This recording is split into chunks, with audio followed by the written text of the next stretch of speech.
Bueno, mi nombre es Karina Díaz, soy licenciada en psicopedagogía, especializada en salud mental comunitaria y en otras capacitaciones. Trabajo hace muchos años en niñez y bueno, este curso, el de trastornos de conducta, fue un curso pensado con una problemática que muy pocas veces se aborda y se aborda en un marco general muchas veces.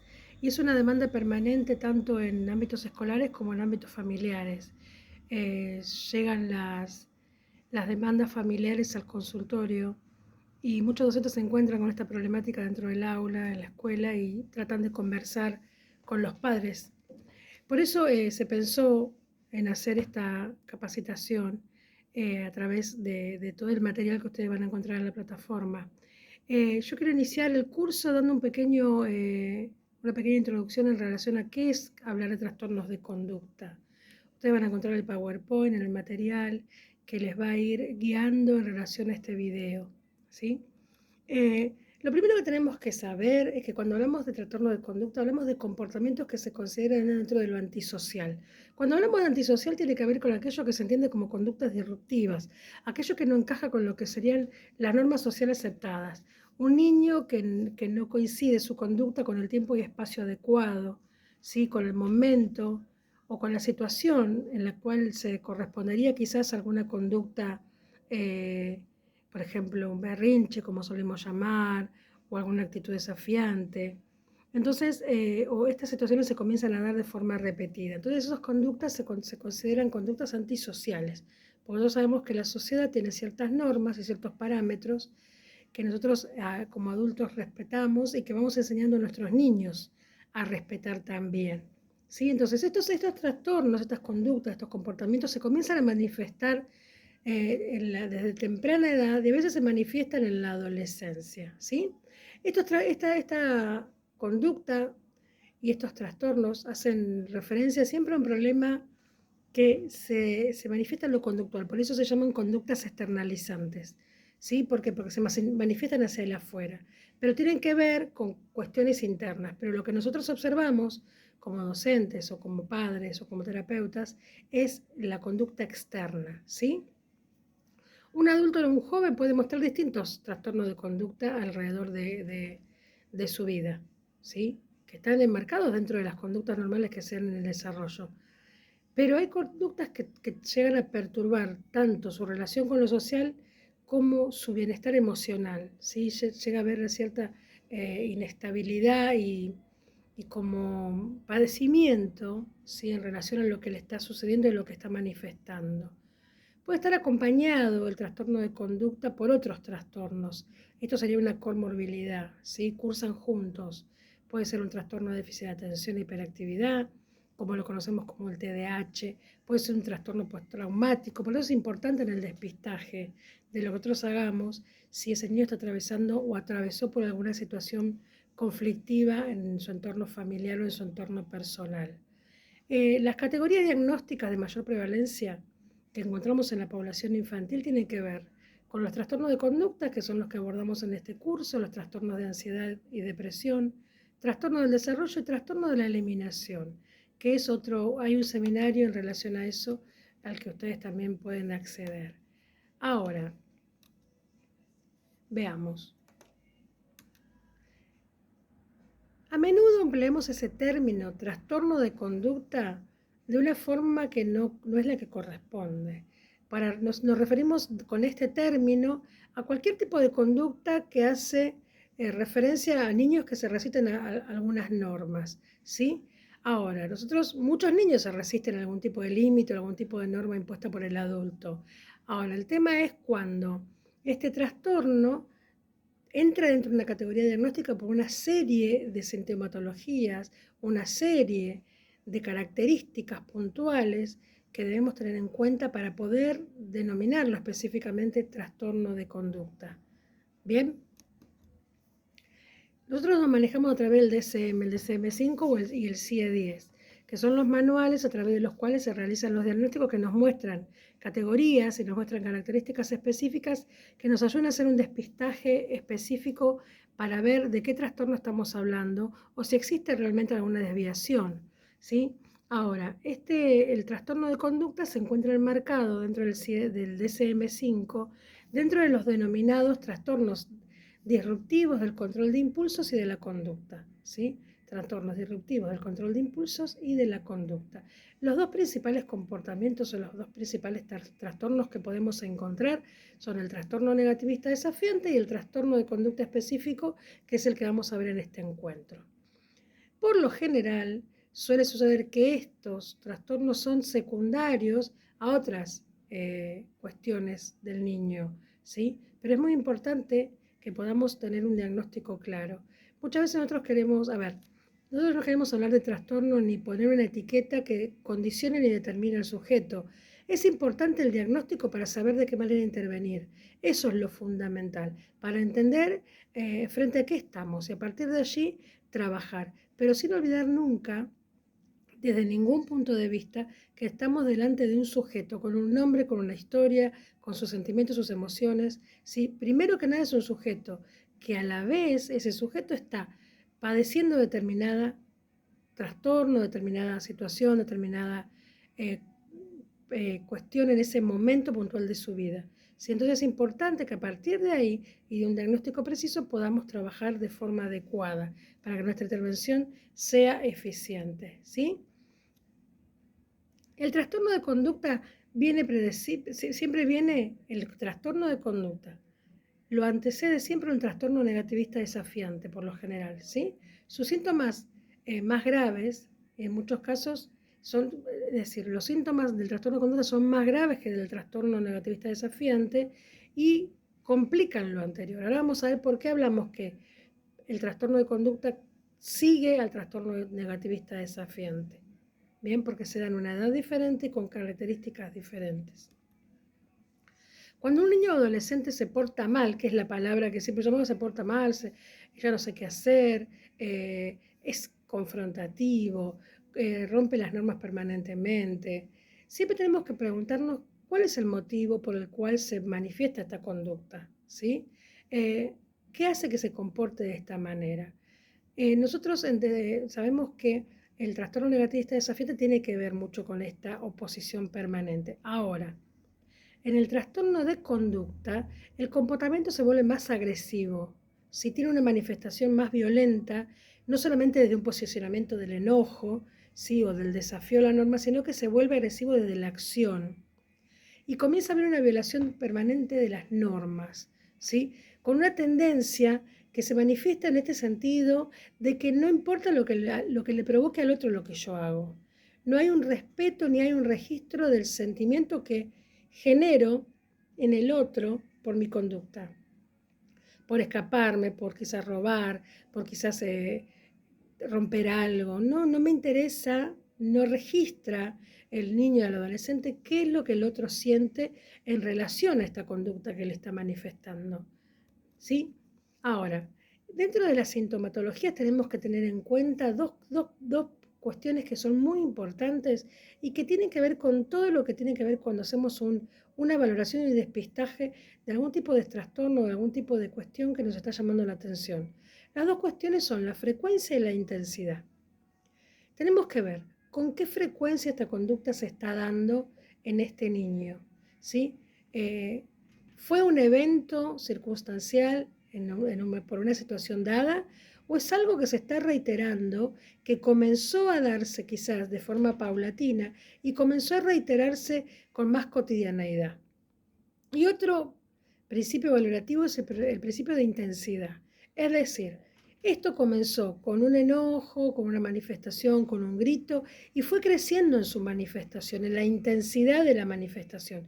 Comenzó con esa conducta y luego comenzó rompiendo cosas, luego pasó a escaparse, pasó a que te falten cosas, pasó a tener manifestaciones mucho más intensas. Entonces, dos parámetros que son importantes: la frecuencia, que tiene que ver con el tiempo, y la intensidad, que tiene que ver con la manifestación puntual de esa conducta, cómo esa conducta fue creciendo en su desarrollo y en lo observable que nosotros tenemos de eso que es externalizante del niño, ¿sí? Muy bien. Ambos trastornos, el trastorno negativista desafiante y el trastorno de conducta, son diferentes. Tienen sus propios criterios diagnósticos y no los debemos de confundir. Esto es muy importante. La mayoría de los niños que presentan trastorno negativista desafiante no derivan directamente, por regla, en un trastorno de conducta. ¿Sí? No todo niño que de pequeño tiene un trastorno negativista desafiante va consecuentemente a tener luego un trastorno de conducta. Pero todo niño que tiene un trastorno de conducta es muy probable que haya tenido en su infancia un trastorno negativista desafiante que no haya sido diagnosticado. ¿Bien? Esto es muy importante. Por eso, tengo un hijo o un paciente que tiene un trastorno negativista desafiante. Seguramente cuando sea un adolescente va a tener un trastorno de conducta. No necesariamente va a ser así. Pero si a nosotros llega un adolescente que presenta un trastorno de conducta, muy seguramente, si hablamos con los padres en la entrevista, vamos a ver que tuvo características relacionadas a un trastorno negativista desafiante. Veamos algunas cuestiones muy someras acerca del trastorno negativista desafiante que lo vamos a desarrollar en el siguiente encuentro.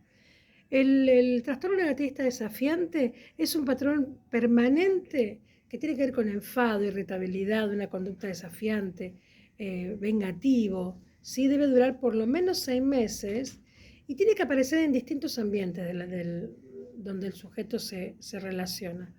Un niño que solamente se comporta mal en la casa no es un niño con un trastorno negativista desafiante. Esto debe manifestarse para entrar dentro de la tipología en distintos ambientes, ¿sí?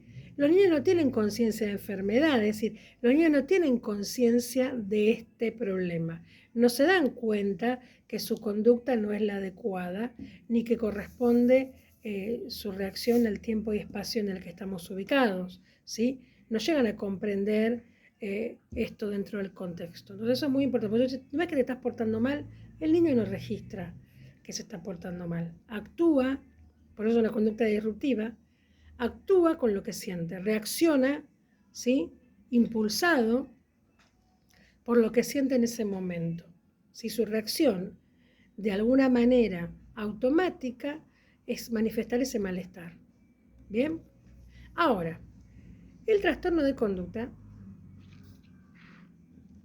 tiene que ver con un inicio de edad mucho más tardío, ¿sí?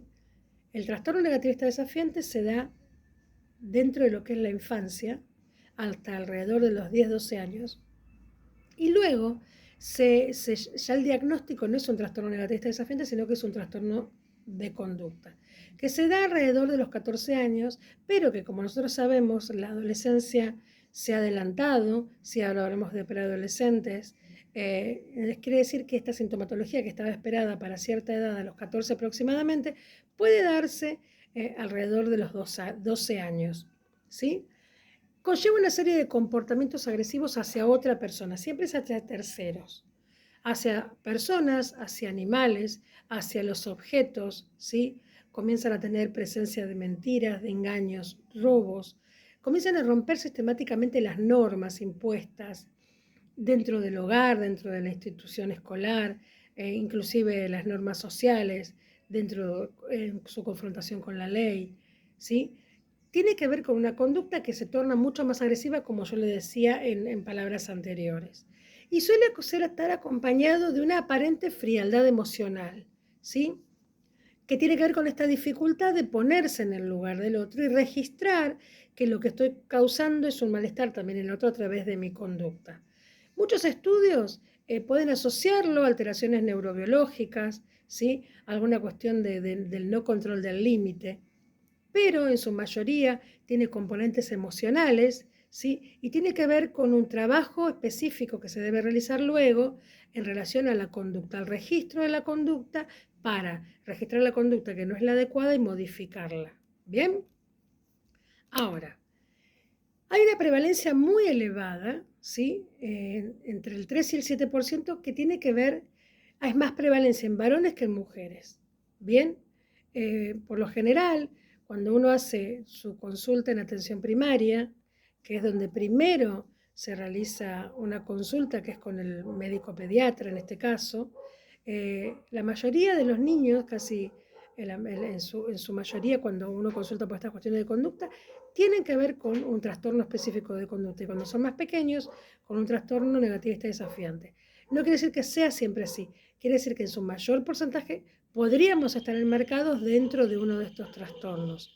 Por eso es imposible, imprescindible la consulta con la atención primaria, con el médico, que es el que luego realizará la derivación para orientar hacia el profesional del área para que pueda hacer la evaluación correspondiente, ¿sí? Entonces, es uno de los casos son uno de los casos por los que más se consulta en lo que es salud mental en niños, junto con el TDAH, ¿sí? Que tiene mucha repercusión y coincide por lo general con una demanda de la escuela que llega a la familia y la familia consulta con el pediatra. ¿Sí? Es como que se da ese círculo donde lo que se quiere es entender qué es lo que está sucediendo con este niño o con este adolescente. Como les decía, hay más prevalencia en varones que en mujeres, ¿sí?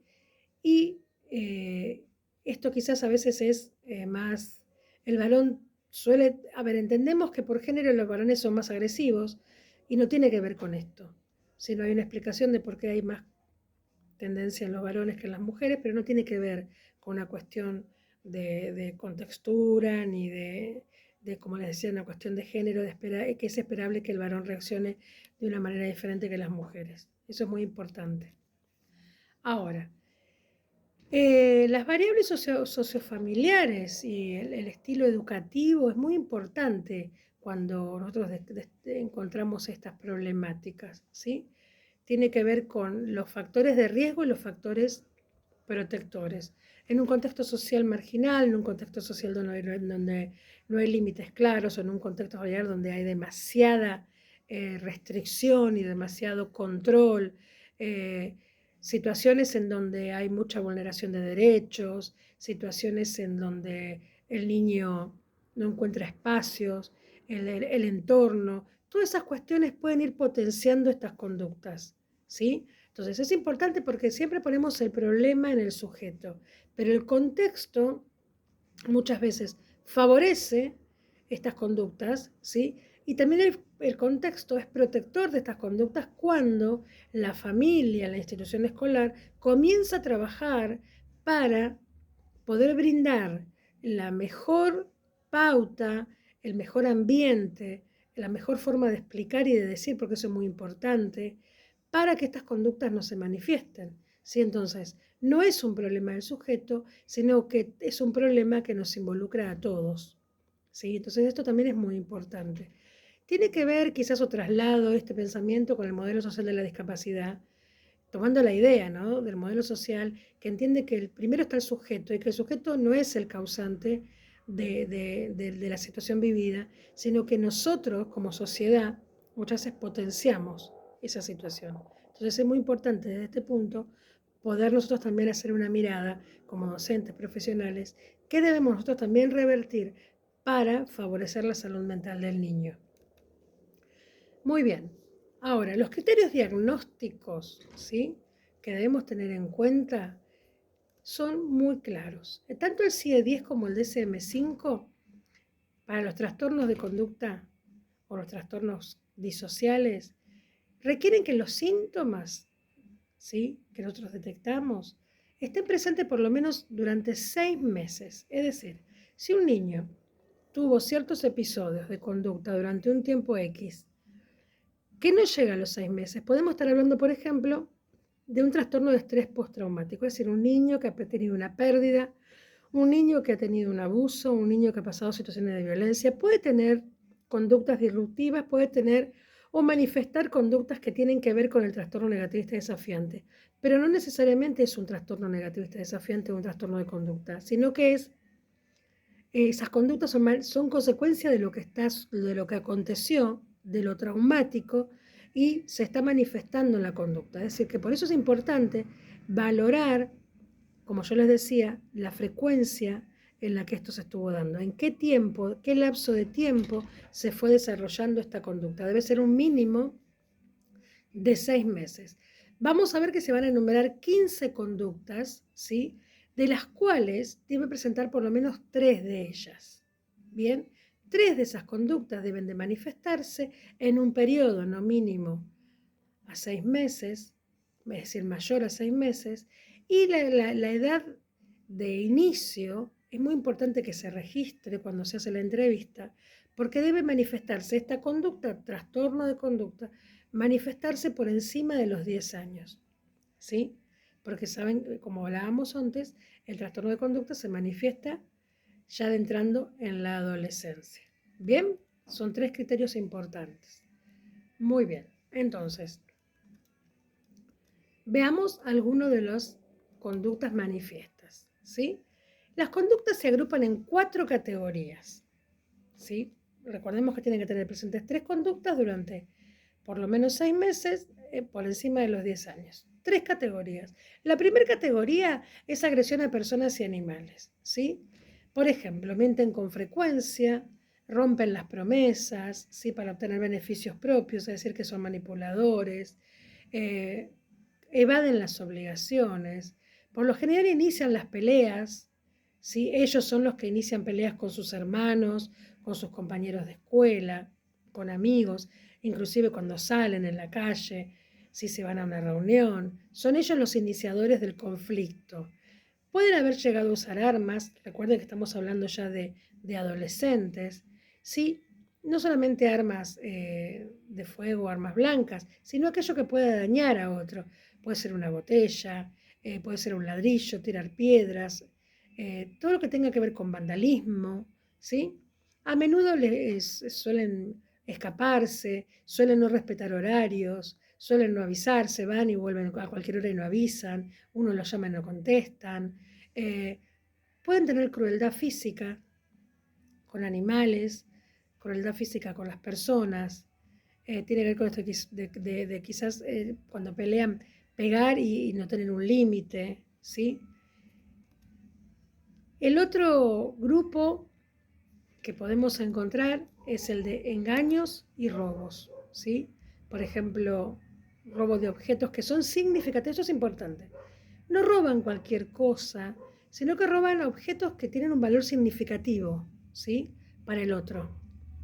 Y que por lo general no lo hacen enfrentando a la víctima, sino que lo hacen sacándole las cosas a alguien que saben que eso es significativo para esa persona, ¿sí? Y sin importar es decir, si bien saben que es significativo, no les interesa que eso los pueda dañar, ¿sí? Tienen la intención, pero no, si es y si se lo quito, no me interesa. Ese es otro de los 4 grupos en los cuales se tiene como criterio. Destrucción de la propiedad privada, como yo les había hablado antes, tiene que ver con la destrucción deliberada, ¿sí?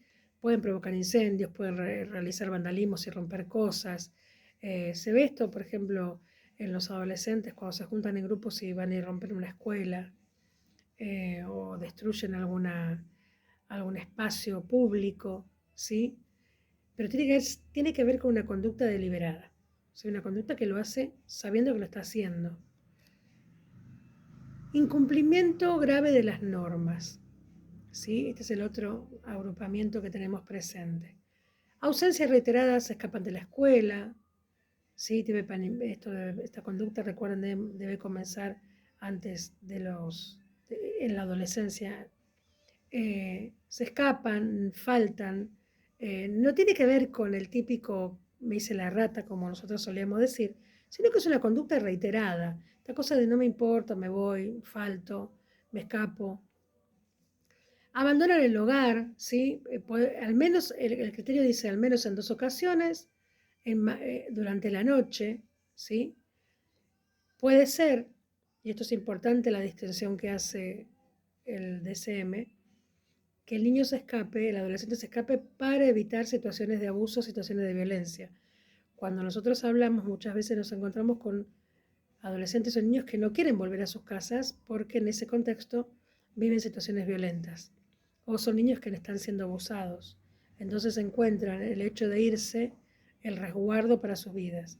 Debemos ser muy criteriosos al momento de hacer el despistaje para entender por qué esta conducta del escaparse se da. Si es porque tiene una conducta que está asociada con otras que ya venimos viendo o tiene que ver con esto de situaciones que está viviendo en el entorno familiar.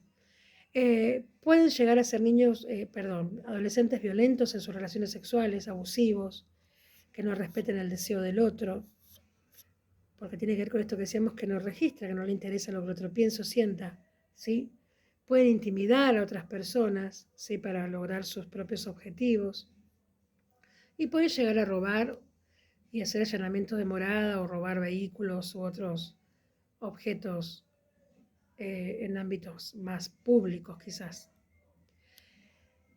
El CIE-10 específicamente, ¿sí? Dentro del criterio vuelve a decir que debe darse por lo menos durante 6 meses. Tiene que haber un patrón negativista y hostil, ¿sí?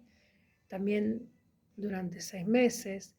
Y tiene que ser una persona resistente, encolerizante, que ponga cierto límite ante lo que el otro le dice, que muestre que hay una resistencia y que no acepta las pautas, ¿sí? Y toma también lo antecedente que veníamos hablando de estas conductas dañinas y violentas hacia terceros y hacia animales.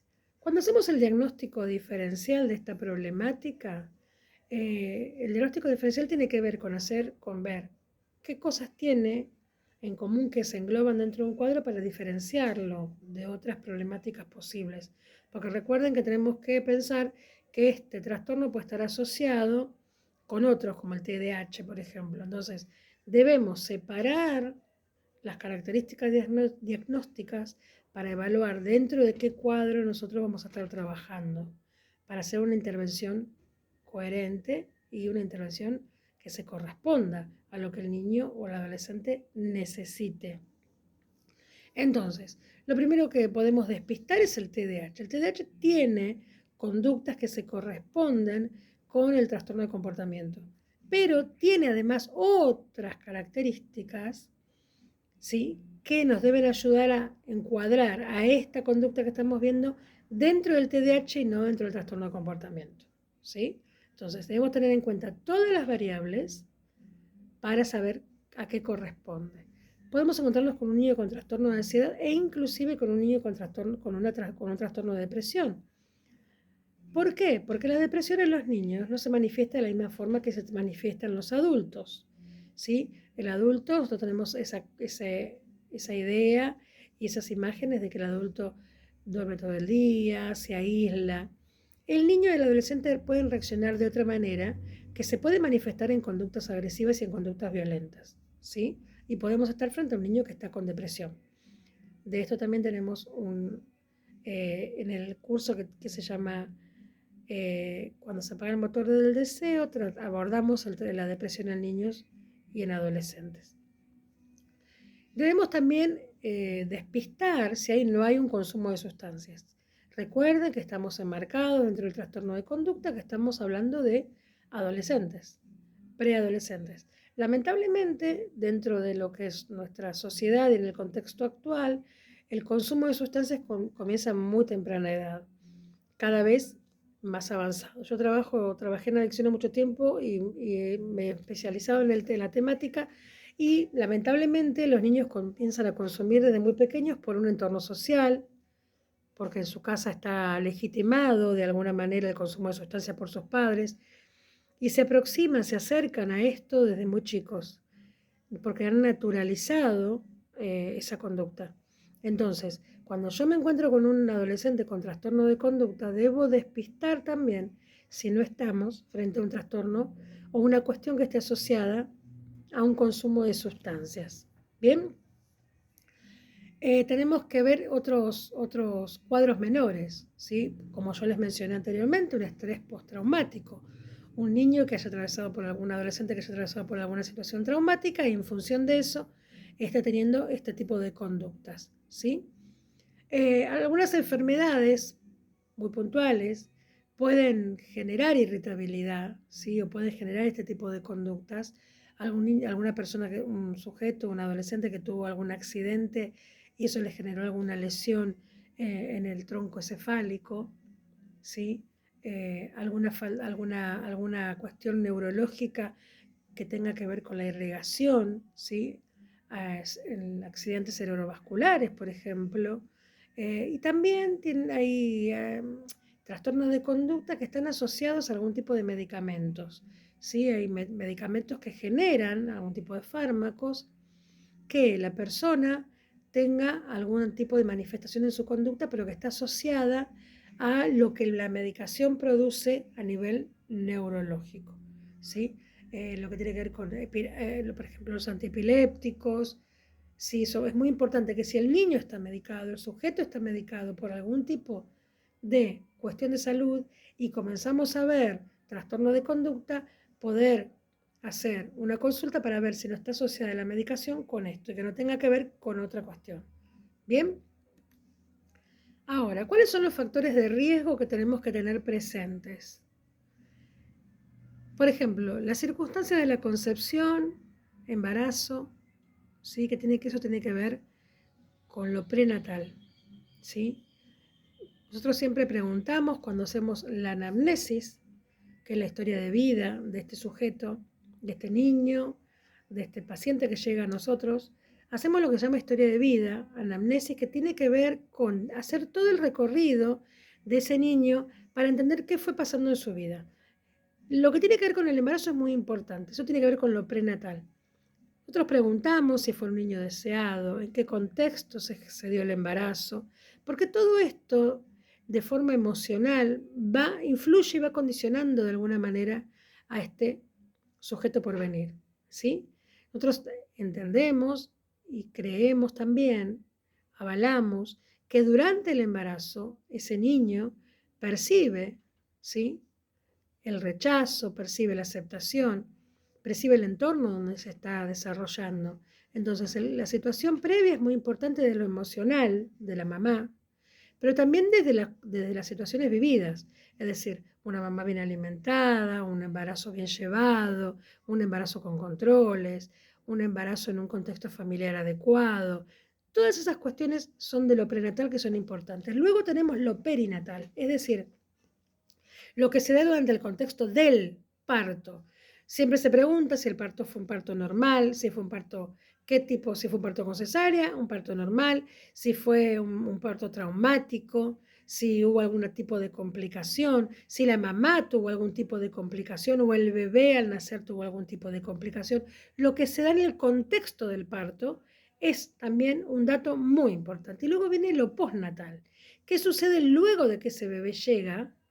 Es recibido, si hubo complicaciones de salud, si ese bebé fue embestido de afecto, fue recibido en su familia, si hubo un papá, si hubo una mamá presente, si hubo otros actores, si hubo abuelos, si ese bebé fue hablado, si ese bebé tuvo alguna complicación, si hizo estimulación temprana. Elementos fundamentales que nos ayudan a tener un panorama para poder, enlazando como en una cadena todo lo que vamos recabando de información, entender el contexto actual en el que estamos hablando con esta mamá en relación a las conductas de este niño o este adolescente, ¿sí? Las características de la familia son muy importantes. El tipo de relación parental y el tipo de apego, que es algo que se está trabajando mucho en la actualidad, y también todo lo que tiene que ver con crianza respetuosa, ¿sí? El tipo de normas, qué tipo de lenguaje utilizamos, qué tipo de comunicación, quiénes son los roles, quiénes son los que están presentes, cómo se manifiestan esos roles dentro de la dinámica familiar. Hay padres permisivos, hay padres controladores, hay un exceso, son padres muy exigentes, hay lugares, hay padres donde la pauta es muy rígida y no hay flexibilidad de negociación, hay padres presentes en lo físico pero ausentes en lo emocional, hay padres que, por ejemplo, dicen, sí, pero yo le doy todo, pero ¿qué pasa con el vínculo? ¿Cómo se mueve lo vincular en esa familia? ¿Qué sentido se le da al afecto? ¿Qué sentido se le da a la palabra? Todo eso es muy importante porque todo eso también es un factor que nos explica de alguna manera también por qué se está manifestando esto en este niño. Entonces, trabajar la dinámica familiar el modelo parental, el estilo de crianza y el modelo de apego que tenga esa mamá para con ese hijo, va a ser un dato que nos va a echar luz sobre lo que está aconteciendo actualmente con ese niño o adolescente. Las circunstancias adversas también son importantes, socioeconómicas y socioambientales, socioemocionales. Si hubo situaciones de violencia, si el niño pasó por alguna situación violenta, fue testigo de situaciones violentas, si fue quizás víctima de abuso, si en la familia hay consumo, si los padres se separaron y ese padre está ausente, si se le puede brindar la atención médica necesaria, si ese niño llega a una consulta a los 7, 8 años o a los 10 años y se le pregunta a la mamá qué controles médicos tuvo, le digo, no, yo no lo llevo nunca al médico. Bueno, todo esto nos habla también de un clima, ¿sí? Y son datos que son muy importantes de tener en cuenta. O una mamá que dice, no, yo no estoy presente, la que se encarga de todo esto es la abuela.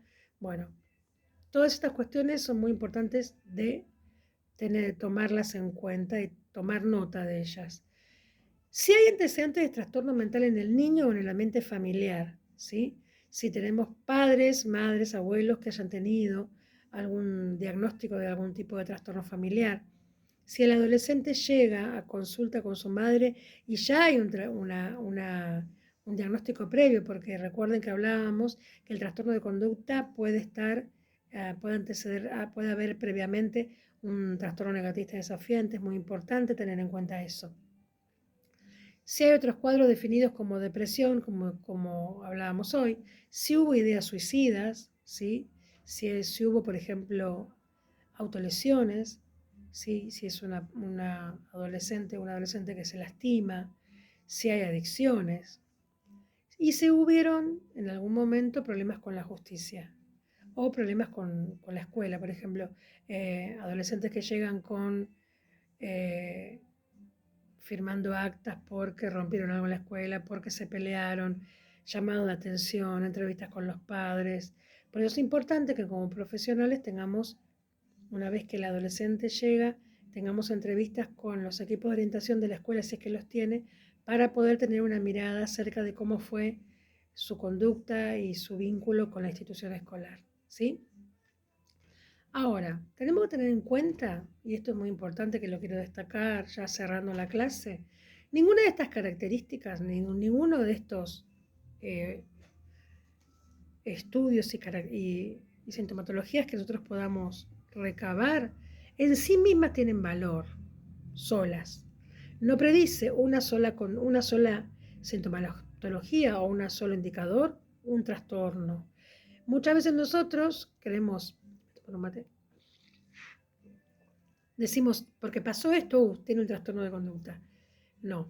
Es como decir, yo siempre doy el mismo ejemplo en distintos cursos. Cuando yo tengo fiebre, como pueden tener cualquiera de ustedes en algún momento, nosotros podemos tener fiebre por múltiples motivos. Podemos tener una infección, una angina, una infección en el oído, una infección urinaria, una infección estomacal. Podemos tener muchas cuestiones que se manifiestan con fiebre. Lo mismo sucede con estas cuestiones.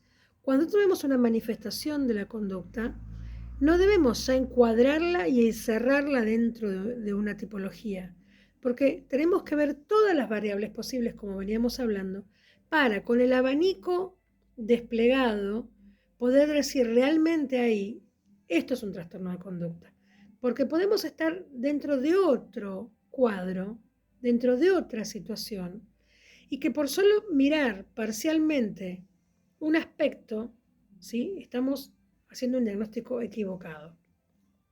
Por eso es importante la entrevista con los padres, es importante la entrevista con los docentes, es importante comunicarnos con otros profesionales que hayan abordado la problemática, con el pediatra, con el neurólogo, si es que en este caso están involucrados, ¿sí? Poder tener la entrevista con el niño, con el adolescente, tener un panorama completo antes de emitir un criterio que solamente se base en algo que nosotros creemos que podría llegar a ser, ¿sí?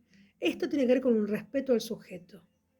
¿Por qué? Porque nosotros podemos tener un posicionamiento donde nosotros no categorizamos ni ponemos la etiqueta del diagnóstico por delante, como hablábamos hoy.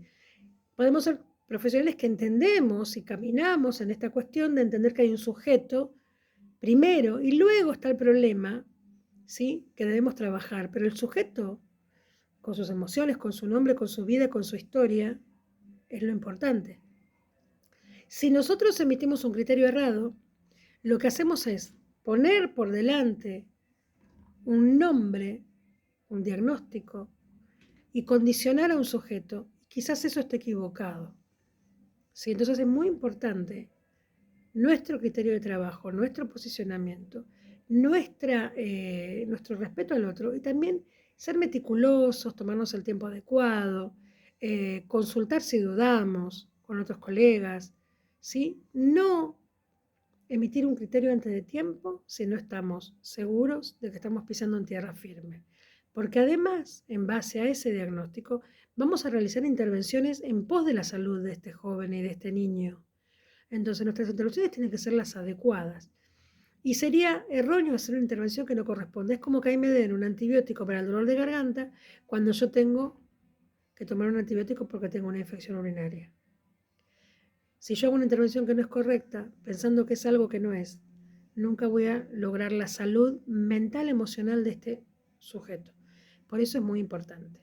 ¿Sí? Entonces, la acumulación de riesgos tenemos que tener en cuenta que se van a incrementar los riesgos para este niño si yo no hago un diagnóstico adecuado, ¿sí?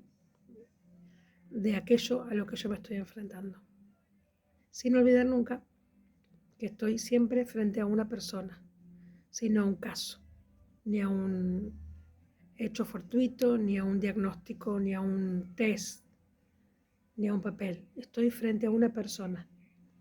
Sí, que si me tengo que tomar el tiempo para romper y vincularme, para lograr ese vínculo, para que ese sujeto pueda realmente trabajar, me tengo que tomar el tiempo necesario. ¿Sí? No quedar en el vacío de solamente evaluar con test y no entrar ni vincularme como persona, lograr ese rapport con ese sujeto para que realmente podamos tener éxito en aquello que nos planteamos. Bueno, le doy las gracias por el tiempo, de tomarte el tiempo de mirar el video correspondiente a esta primera clase. Y bueno, los acompaño a ver el material y nos encontramos en la próxima. En la próxima clase que vamos a tratar trastorno negativista desafiante. ¿Sí? Muchísimas gracias, les mando un abrazo y que tengan una linda semana, no sé cuándo lo vas a ver el video, pero que tus días sean muy lindos.